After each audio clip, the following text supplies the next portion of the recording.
Welcome to The Explainer, where we break down big, complex ideas with some clear, focused slides. So let's just jump right in. You've seen stuff like this online, right?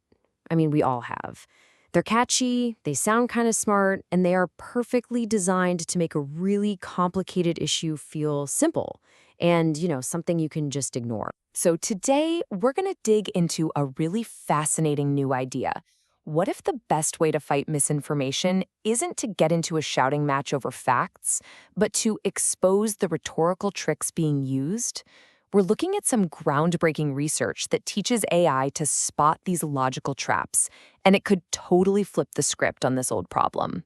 Okay, so to really get this, let's first zoom out a bit and just appreciate the sheer scale of the challenge that we're up against. So here's the fundamental issue that researchers have found. Our brains, well, they're wired for things that are new and different. And falsehoods are often way more surprising, way more emotional. So they basically hijack our social networks, and they just travel so much faster and further than the plain old truth. And here's the really maddening part. Psychologists call it the continued influence effect. It means that even when we see a correction, that original lie, that myth, it has a way of just sticking around in our heads. So simply trying to correct the facts feels like this constant uphill battle you can never quite win. So if just throwing more facts at the problem isn't the silver bullet, what's the new strategy? What actually works? Well, researchers have identified two main approaches. The first one is fact-based. That's where you just explain what is wrong in a claim. But the second one, this is the really powerful one, is technique-based. This doesn't just debunk the information. It explains how your thinking is being manipulated. Think of it like this. It's like a magic trick, right? A fact-based correction is like someone just telling you, hey, that rabbit isn't real. Okay, fine.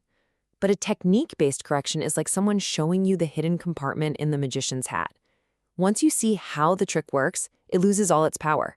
And you're way less likely to get fooled by that same trick again. Now, to do this systematically, researchers came up with this really handy acronym, FLICC. It stands for the 5 most common tactics used to mislead people. You've got fake experts, quoting someone who sounds official but has no real expertise. Logical fallacies, which are just arguments that fall apart under scrutiny. Impossible expectations, demanding absolute 100% proof. Cherry picking, where they only show you the data that supports their point. And of course, conspiracy theories. Okay, so you have this brilliant psychological insight. But how in the world do you turn that into a piece of technology that can actually scale up and help?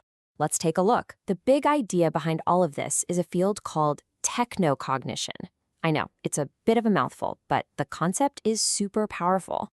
It's a mashup of psychology, understanding our own mental shortcuts and biases, and technology, using computers to build tools that help us overcome them. So how did they build an AI that can spot these tricks? Well, it wasn't easy. It was this really rigorous 4-step process.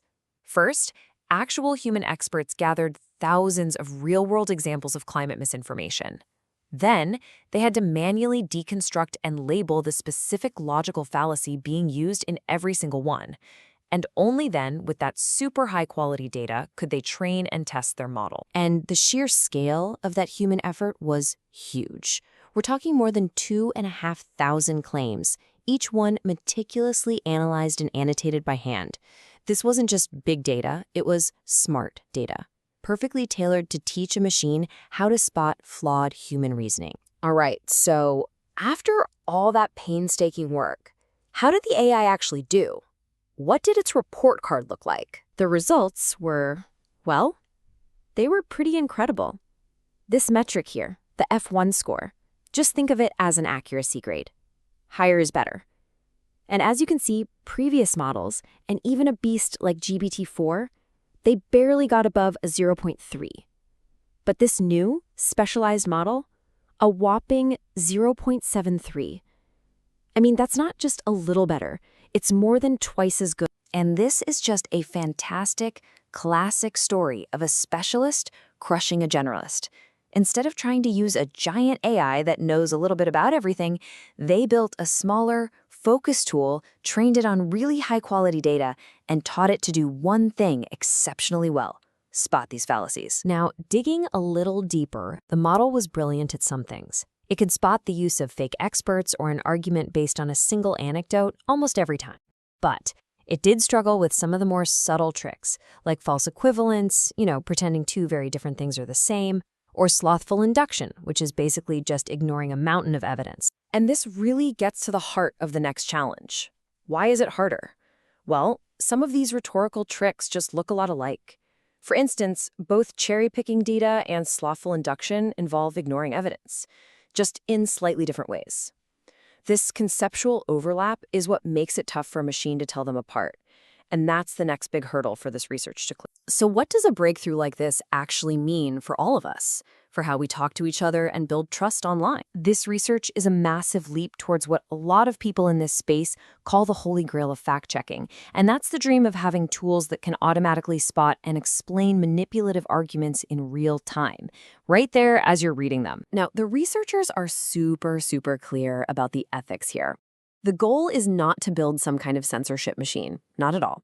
It's about building a teaching tool, something that explains flawed logic, to help all of us become sharper, critical thinkers, and hopefully raise the quality of our public discussions. And that really leaves us with this final, pretty provocative thought. We spend a lot of time worrying about how AI can be used to fool us. But what if this research points to a totally different future? A future where AI doesn't just debunk lies for us, but actually teaches us how to spot them ourselves. Maybe the best way to fight misinformation isn't just to clean up our feeds, but to actually upgrade our own thinking.